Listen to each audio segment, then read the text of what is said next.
Good morning, afternoon, or evening, I suppose, wherever you're watching around the world, and welcome back to my channel and another new real-life video about a day I did about a month ago now in a Mazda Mx5 around Silverstone. But before we go forward, just a quick one. I want to say big thank you to everyone who watched the Paul Ricard video in the GT3. Got a great reception. If you haven't seen it, it's in the card above. It's basically this video but on steroids, so please do go and check it out if you haven't seen it already. And of course, I wouldn't be a proper YouTuber if I didn't say slap the like button, slam a sub to the channel or whatever they say. But anyway, forget that. Moving on to the video. So your initial thought may be, and I don't blame you, why on earth are you driving a Mazda Mx5 when for the majority of 2020 you're going to be driving a McLaren GT3? Fair point. But it was effectively a test day ahead of a race weekend that I was going to do in the MX5 to get some signatures for a race license, which I need for the McLaren. So basically, it didn't happen in the end because of COVID-19, but I've got the license regardless in other ways. So yeah, let's look at the footage. I can talk you through it more then. Hope you enjoy. Here we go then. So initially coming at the pitch, you can see there's a red Porsche in front of us, clearly a bit faster than our car, and the V-Box footage we're using has got on the bottom left a bit more of a front camera, so you can see over the bonnet and a bit more of the track, and the central camera, the main camera, is a bit further back. You can see us driving, and yeah, so this is literally my first few laps. I've driven Silverstone before in Formula Ford. If you can go and look at those videos, that'd be great, of course, but I've never driven the GP loop, so this is the full track. You know, this is going to be a long lap in a car this size with this power. It's going to be easily 2:30, something like that. So we're taking it nice and easy to start with, and I believe, I mean, the team I was with was a privateer team. I don't think the team had an actual name, it was that new.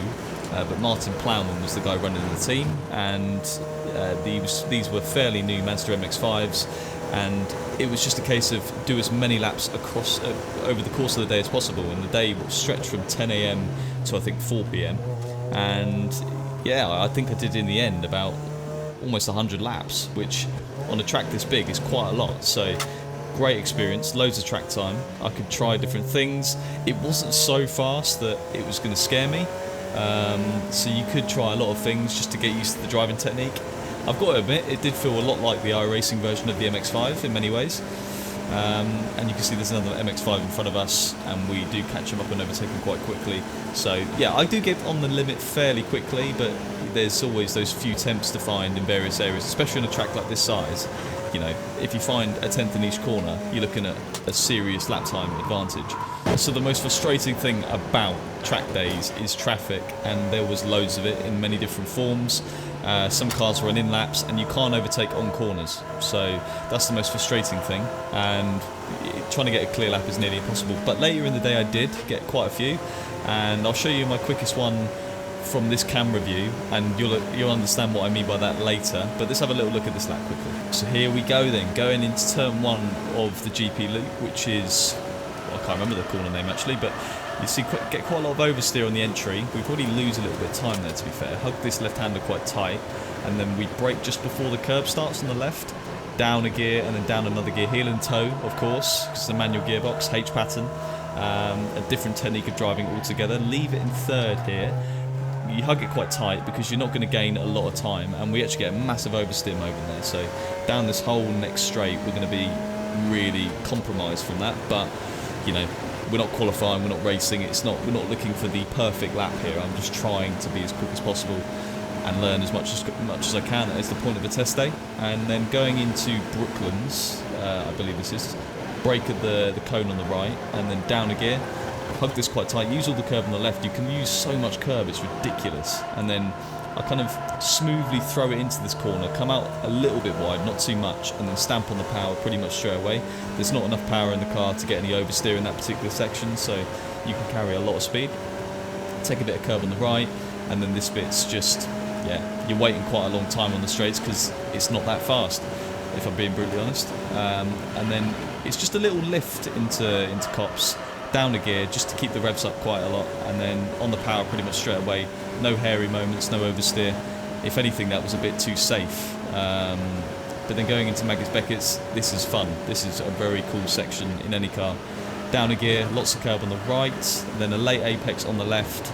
We actually go in a bit early there, and then we do compromise the right a bit. But we carry some good speed on the power straight away, and yeah, onto the hanger straight, which feels like you're on it for a very long time, not gonna lie. But it's quite cool because you're able to take in the experience. You're not going so fast, you're like on the limit everywhere, which is quite nice for a change.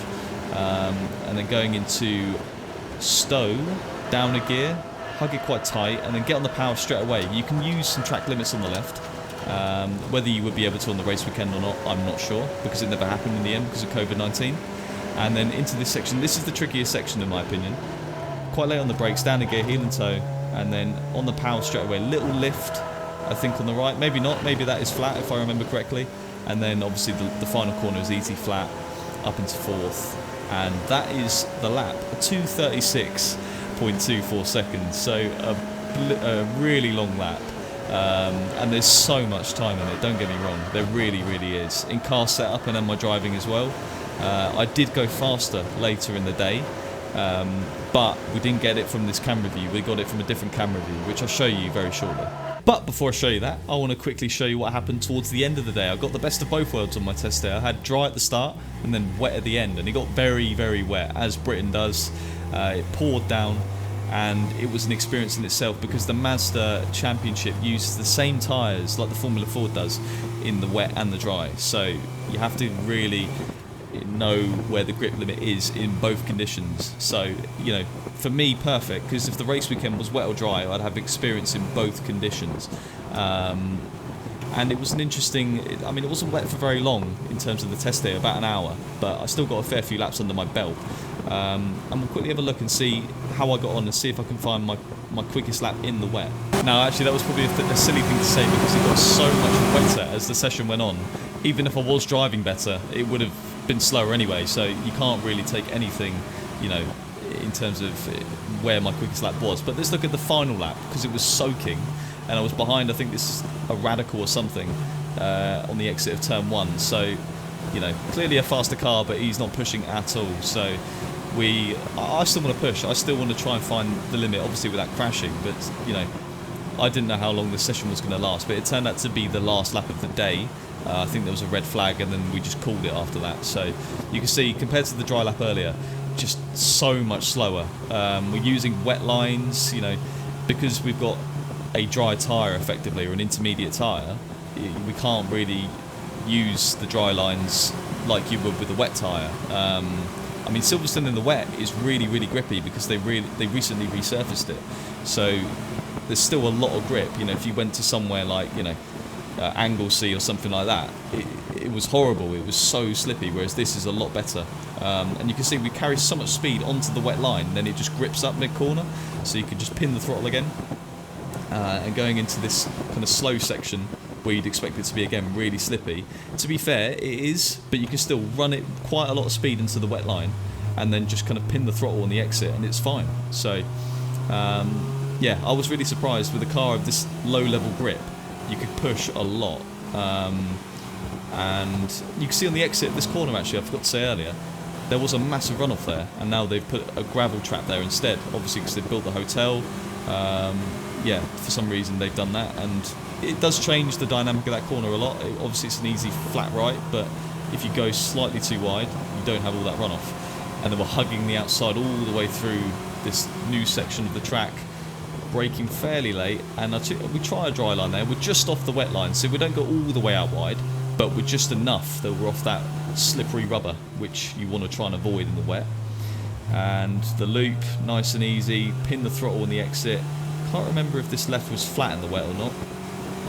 I think it's a tiny lift maybe, but not too much. It's almost flat. We got on the curb there, massive oversteer moments. The curbs in the wet are a big no-no, especially in a car that's, you know, has little grip as this car, and it's not very heavy either. So if it gets a little slide on, it won't take a lot for it to spin.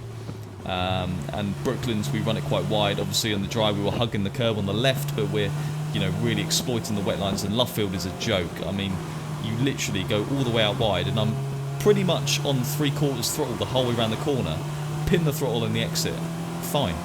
You know, there's no sliding, and the outside of Luffield in the wet is so grippy, it's just ridiculous. This was flat, the right hander was easily flat. and then that was the final lap. As you can see, there's a car in front, I think it's a Ginetta or something, and another car elsewhere on the circuit goes off. We get a red flag and we have to come in, and then we called it a day. So that was my day in the MX5 over. I mean, it is worth saying that before the day, just to get a little bit of prep work in, I went on a Assetto Corsa in virtual reality, my Oculus Rift, and I can't tell you enough like how much of a difference that made. The track obviously on the Assetto Corsa is laser scanned. The car itself was a really good model. Yeah, I mean, when I jumped into the real car, I felt like I'd already done it before. So I'd definitely recommend that. If you do go and do something in real life, I'd use Assetto Corsa and I'd use virtual reality if possible. So as mentioned earlier, I'm going to show you my fastest lap throughout the day, and don't look at the delta time because that was actually wrong in the end. It wasn't 2:35 and it's in a different camera view. Enjoy it. I won't narrate over it. I'll let you see the pure footage, and then the video will do its outro, etc, etc. So it's been a pleasure talking to you today. Please like the video, all that good stuff. I really appreciate you watching it, and I hope you're all keeping safe as possible. So yeah, enjoy the footage, and I'll see you guys on the next one.